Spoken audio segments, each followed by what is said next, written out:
O grande irmão observa você. Hoje estamos aqui com Carlos Augusto Silva, crítico, autor de Proust e a História. Dicionário Proust. Opção crítica. Organizador de A Ordenação dos Dias. E um dos colaboradores da revista Bula. Vamos falar de tudo isso hoje. Carlos, você é crítico? Sim, bastante. Ser crítico é falar mal dos outros? De forma alguma. Diga, explica pra gente o que é ser crítico. Porque eu não sei, eu sou burro. Burro você não é, você sabe disso. Ser crítico. Eu não entendi essa, acho que eu sou burro mesmo, mas diga. Ser crítico é, antes de tudo, ter critérios a partir dos quais se organiza, se julga, se classifica uma obra literária ou de qualquer uma das artes. Um crítico geralmente é um crítico de arte. Mas, sendo crítico de arte, ele acaba não se furtando a criticar tudo aquilo que aparece diante da sua frente. Então, um crítico acaba sendo alguém, um falastrão, de certa forma. Um crítico acaba sempre falando um pouco demais. E é isso que você faz, por exemplo, em opção crítica? Sim. E por que opção crítica? Qual é a sua opção crítica, primeiro? A minha opção crítica seria, de certa forma, uma mistura de estruturalismo com aquilo que de bom ficou dele para os anos que vieram depois. Tá, peraí, calma. Primeiro, o que é estruturalismo e o que ficou de bom dele? Tá, estruturalismo, vamos pegar Todorov, por exemplo, que faleceu há pouco tempo, né? Acabou de falecer. Um dia os russos morrem, né? Sem dúvida. Até os russos morrem. Bom, a grosso modo, a gente pode dizer que estruturalismo é um olhar objetivo, franco, sobre a obra literária, que não tergiversa para questões de fundo temático na sua análise. É uma crítica não temática, é uma crítica da estrutura, é uma crítica da teoria, é uma crítica feita muito mais pautada em prerrogativas científicas e demonstráveis do que em apreciações de gosto temático. E nesse caso aí interessa, por exemplo, o contexto histórico em que a obra foi feita ou não? Interessa bastante. O contexto histórico aparece de forma muito predominante na crítica estruturalista, porque ela vai como o escritor se apropriou da história, daquela que lhe é pertinente ou da história que ele está retratando na sua obra. Né? É o que eu faço, por exemplo, com Proust. Né? Como Proust se apropria, né, das questões históricas, como Proust homogeneiza a história dentro da estrutura literária, né, como aquilo que o Antônio Cândido vai chamar de a economia da obra literária trabalha as questões históricas pertinentes a ela. Né? Então, isso é muito do que eu faço. Né? Você é especialista em Proust, né? Humildemente, um estudioso humilde e apaixonado. E o que é o Dicionário Proust? O Dicionário Proust é o melhor trabalho que eu já fiz na vida. Porque foi um trabalho realmente que me custou muito tempo. Né? Foi realmente uma ida em busca do tempo perdido, vamos dizer assim. Eu estava fazendo meu primeiro trabalho acadêmico financiado por uma agência de fomento, do CNPq. Eu fazia um trabalho de pesquisa a respeito de Proust e o cinema. Mais um parasita do governo. Mais um parasita do governo, né? Ganhei bolsa em tudo, no mestrado, na graduação, ganho um doutorado atualmente. E eu fazia essa pesquisa e estava lendo artigos a respeito de Proust e já tinha lido o livro 3, 4 vezes naquela época, estava na graduação ainda. Em busca do tempo perdido, né? Para quem não... Estava lendo o livro O 7 Tempo Perdido do Proust e lendo artigos a respeito para a pesquisa, eu de repente me vi tendo que me perguntar quem era fulano, quem era ciclano, quando eu via num artigo ou outro. E lendo o livro, já tinha lido o livro 4 vezes, eu pensei, mas não é possível isso. Então, esse é um problema insolúvel. Eu falei, não, para mim não pode ser, já que eu estou pesquisando a respeito dele. Então eu voltei ao primeiro volume e comecei a fichar todos os personagens, né, do livro, e em suas características físicas, de etos, das questões políticas, sexuais, psicológicas, enfim. Comecei a realmente registrar todos os dados que tinha a respeito dos personagens. Quer dizer que aqui tem todos os personagens? Todos os personagens. Em ordem alfabética? Em ordem alfabética. E quem tem vários nomes? Odette de Récy, né? Então são 5 nomes, né, para um personagem. E alguns apelidos. Então assim, e a personagem que aparece no primeiro volume com outro nome que a gente só vai descobrir 3 volumes depois, né? Que é a Dama de Cor-de-Rosa. A gente nem imagina que a gente está diante da Odette de Récy ali, e de repente, naquela cena brilhante da Miss Agripin, né, quando o narrador está no ateliê do pintor Elstir, que também tem 2 nomes, né, que aparece primeiro como o Sr. Biche, né, no salão da Senhora Verdurand, como uma figura patética, né, e de repente aparece no terceiro volume como uma figura que merece respeito, né, que já é um pintor que está na casa da família de Guermantes, né, enfim, entrou para a aristocracia, mas no comecinho do livro, no primeiro volume, ele é um pintor de 5ª categoria. Mas, pintava na Feira Hippie de Paris, né? Exato, né, e de repente você tem na descoberta do nome do Elstir como aquele que era o pintor desrespeitado lá na casa de Madame Verdurand, ele acaba descobrindo também, via um retrato, né, da Miss Agripin, que era uma cortesã, que ela era não só a Odette de Cortesã é Récy, puta, tá bom?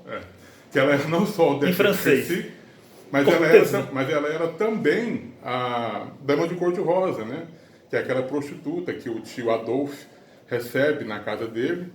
E tinha então um menininho de 8 anos lá, que era o Marcel, que é o narrador, né, o narrador do livro, e ela pega que nas não bochechas, é não é muito importante, não é Proust, só se chama Marcel, e ela pega nas bochechas do menino e fala, que menino bonito, tá? E ele fica todo envergonhado, e a família descobre depois que o tio teria recebido essa prostituta com a criança lá e proíbe a entrada do tio na família, tudo, ele se torna um pária dentro da família. E o Marcel faz todas essas relações, né? E aquilo me chamou muita atenção na época, porque eu falei, gente, pareciam muitos nomes para um personagem só. Que foi o que levou a escrever um ensaio no final da compilação de nomes, que se chama Os Nomes da Recherche Marcel Proust, que é uma espécie de tentativa pouco modesta, vamos dizer assim, ainda mais com graduando, né? Eu estava fazendo graduação nessa época, de continuar o artigo do Roland Barthes, né? Que também era... Que também é a respeito dos nomes, né? Que era estruturalista, correto? Estruturalista. Né? Que é o seu modelo de crítico. Sim, é o meu crítico de cabeceira, né? Para mim, eu sempre tento fazer alguma coisa próxima do que ele fez. Não, claro que fico muito longe, mas é o que eu tento. É a minha meta, né? Então fique longe de caminhões de lixo também, né? Por favor. E o Barthes, ele faz um trabalho maravilhoso, mas ele fica mais restrito aos nomes de lugares. E eu ataco no meu artigo o nome de personagens, né? E acabo ali naquela irresponsabilidade positiva que tem um graduando, acabo criando 2 categorias, né? Que é a categoria de superfície e a de profundidade, para poder analisar os nomes em Proust. E o que é um, o que é outro?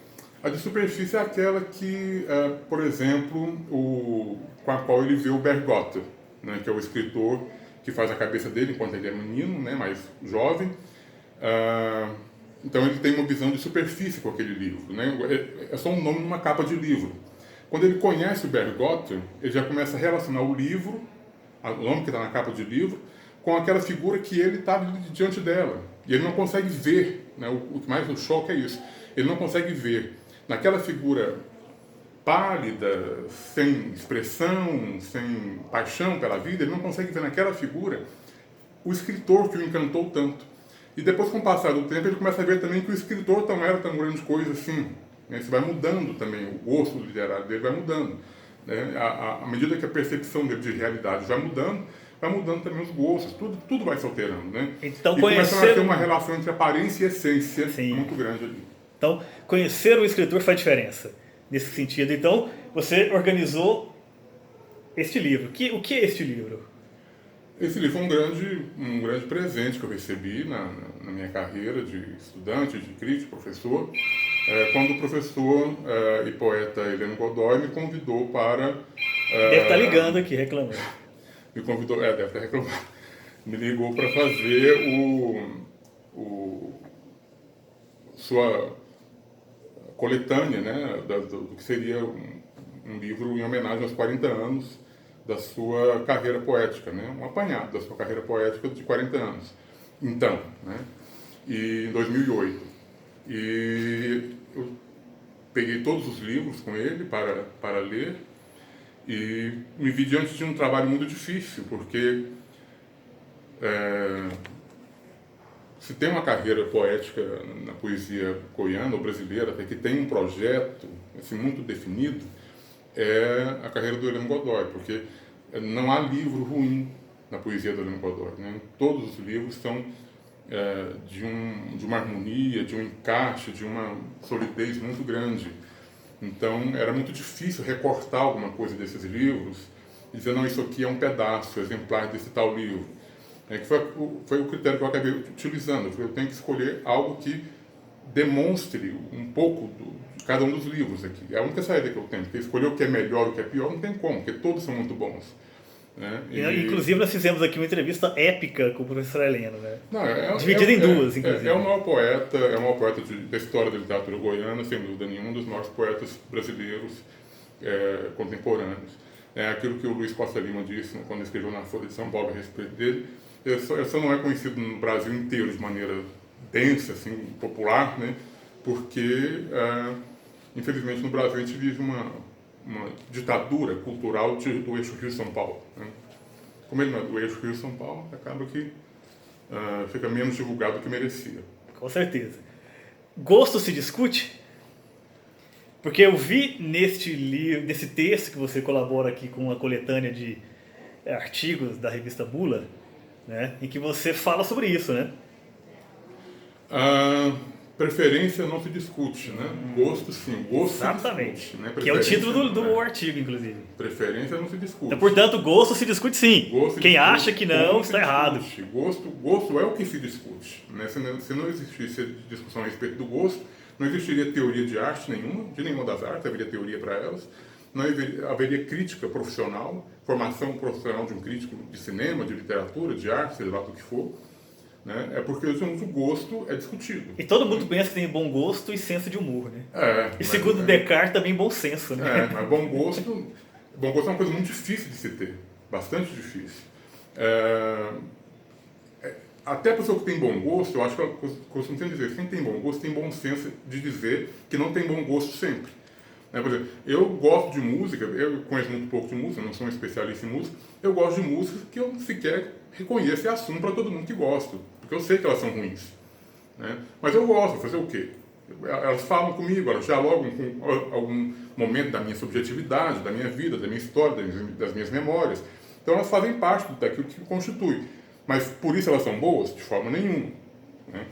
Então, e nem sempre o que você mais gosta é o melhor. Né? Exato, né? É o que eu defendo nesse artigo, que eu acho que é um dos melhores artigos que eu fiz para a imprensa, e é um artigo no qual eu tento chamar a pessoa para essa reflexão mesmo, de que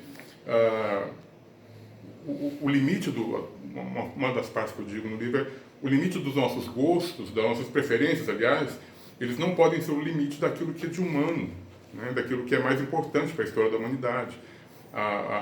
O desenvolvimento da cultura humana é mais importante do que o império dos meus gostos. 5 autores definitivos. 5. 5. Pensa rápido. Para se arrepender depois. Levei se quis se arrepender depois. Esqueci fulano. Shakespeare. Dante. Aristóteles. Não, literatura. Tira Aristóteles. Tá, eu vou te dar essa chance aí. Okay. Colher de chá. Então, Dante, Shakespeare, Goethe, Thomas Mann. Thomas Mann? O melhor autor de segunda categoria? Qual voltou atrás depois, né? Ele não voltou, mas tudo bem. Continua. Voltou sim.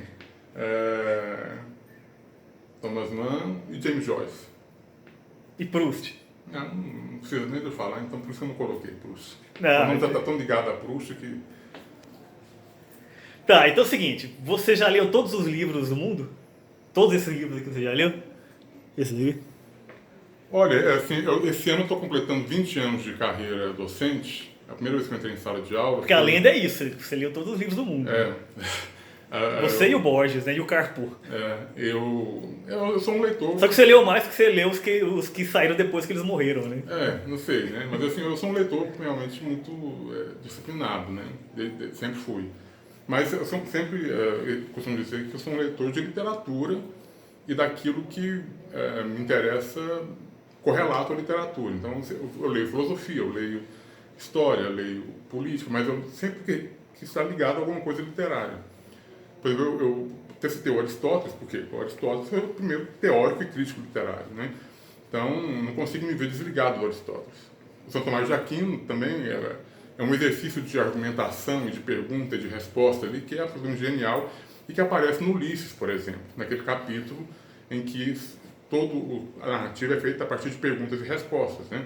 E o Tomás de Aquino também trabalha sempre com perguntas, né? São as questões disputadas. Sobre Hamlet? Né? Em outro, né? Sim.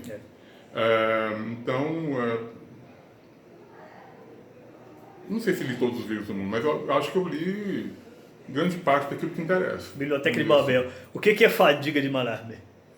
Fadiga de Mallarmé é aquela, né, que você sente depois de ter lido todos os livros do mundo, né? Está naquele poema que ele fala: a carne é triste, sim, e eu li todos os livros, né?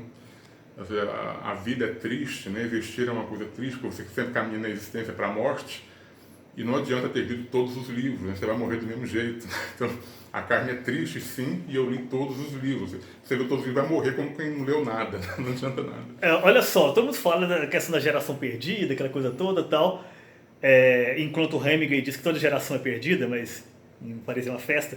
Mas o Borges fala que James Joyce justificou a sua geração. Quem justifica a geração atual? Nossa. Se a gente pegar que o Ferreira Goulart morreu em 2016, a gente pode dizer que ele justifica a nossa geração, né? E que ele escreveu... ele é um outro poeta também, assim como o Heleno, que não tem, a meu ver, livro ruim. A não ser aqueles que ele mesmo depois recusou, né? Com o Poemas de Cordel que ele fez. Mas ele também diz... Ele coisa política. Ele fala que não foi ele dizia, não é uma obra literária, né? Não considera aquilo como literatura mesmo, né? Cordel é literatura, aliás?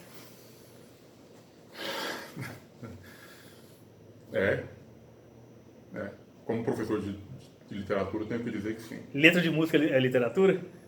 Às vezes. Raramente, mas acontece.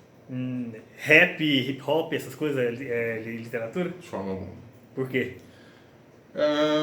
Não tem como objetivo principal um desenvolvimento estético, a busca de uma expressão da realidade por via de um pensamento estético a priori. Nenhuma? Nenhuma. Por exemplo, Haiti do Gilberto Gil e do... Não, mas aquilo não é diferente, né? O Caetano... Depende de quem faz? Sim, de certa forma sim, porque quem faz... quando a pessoa que faz tem um projeto, que é nítido, a obra do Caetano tem um projeto, a obra do Caetano Veloso. Então, as apropriações que ele faz de outros meios para poder se expressar, essa apropriação de outras formas está dentro do seu projeto. Mano Brown não faz isso? Não, porque ali não... Até o Caetano, quando faz música com ele, né, quando se apresenta com ele, também está usando o próprio Mano Brown para poder fazer o seu projeto estético andar para frente, né? E o Gabriel... Gabriel... Não é que dando uma colher de chá para o Mano Brown, porque aquilo interessa o projeto estético dele. Sim, e o Gabriel Pensador? Não, isso é bobagem, né? É uma besteira. É uma besteira. Bom, então olha só, fechando aqui, você faz a pergunta. Do Fahrenheit 451. Se você fosse se tornar um homem livre, tirando o Em Busca do Tempo Perdido, que são 7 volumes, né, você teria que decorar muita coisa, qual livro você se tornaria? Se você estivesse no mundo do Ray Bradbury? Qual livro você decoraria e se tornaria esse livro? Tirando Em Busca do Tempo Perdido, né? Então nem precisa pensar nesse. Que é tão óbvio que...